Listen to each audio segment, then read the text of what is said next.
துலாம் ராசியில் உள்ள நட்சத்திரங்கள் சித்திரை 3, 4 பாதங்கள். இதுவரை தடைப்பட்டிருந்த வேலைகளை செவ்வாய் பகவான் நடத்தி வைப்பார். புதிய சொத்து, பொன் பொருள் சேரும். பணப்புழக்கம் அதிகரிக்கும். எடுக்கும் வேலைகள் வெற்றியாகும். சிலருக்கு பணி நிரந்தரமாக வாய்ப்பு உண்டு. சுவாதி வியாபாரம், தொழிலில் முன்னேற்றம் உண்டாகும். ஒரு சிலருக்கு புதிய ஒப்பந்தம் கிடைக்கும். ராகுவும் சனியும் நெருக்கடிக்கு ஆளாக்குவார்கள். இருந்தாலும் கேது உங்களுக்கு நன்மையை வழங்குவார். இடம் வாங்குவீர்கள். விசாகம் 1, 2, 3 பாதங்கள்.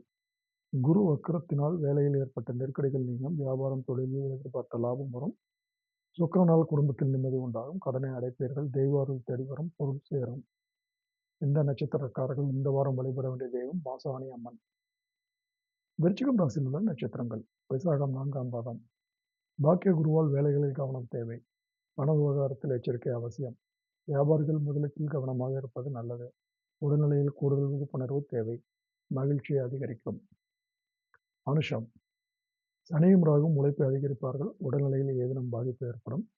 சுக்கிரன் ராசிக்குள் இருப்பதால் தேவைக்கேற்ற பணம் வரும். நிம்மதியான வாரம். நெருக்கடிகள் நீங்கும். வீடு வாங்குவீர்கள். கேட்டை ராசி அதிபதி குடும்பஸ்தானத்தில் இருப்பதால் குடும்பத்தில் நெருக்கடிகள் நீங்கும். கொடுத்த வாக்கை காப்பாற்றுவீர்கள். நட்புகளால் ஆதாயம் உண்டு. ராசிக்குள் புதன், சுக்கிரன் இருப்பதால் வெளியூர் பயணம் லாபம் தரும்.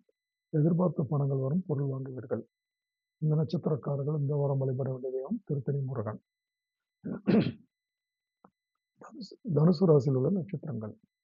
மூலம் வருமானத்தில் ஏற்பட்ட தடை விலகும். வியாபாரிகளுக்கு பணியாளர்கள் ஒத்துழைப்பு கிடைக்கும். தன்னம்பிக்கை அதிகரிக்கும். ஆன்மீகத்தில் மனம் ஈடுபடும். நண்பர்கள் உதவுவார்கள். எடுக்கும் முயற்சியில் கேது, ராகு, சனி பகவான் வெற்றியை உண்டாக்குவார்கள்.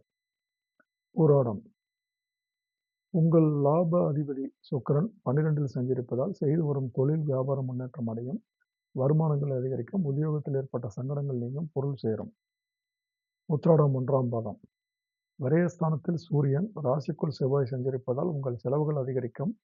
அவை தேவையானதாக இருக்கும். நீண்ட நாள் கனவு நிறைவேறும் வாரம். ஒரு சிலர் பூமி, வீடு என்று வாங்குவீர்கள். இந்த நட்சத்திரக்காரர்கள் இந்த வாரம் வழிபட வேண்டிய தெய்வம் கோமதி அம்மன்.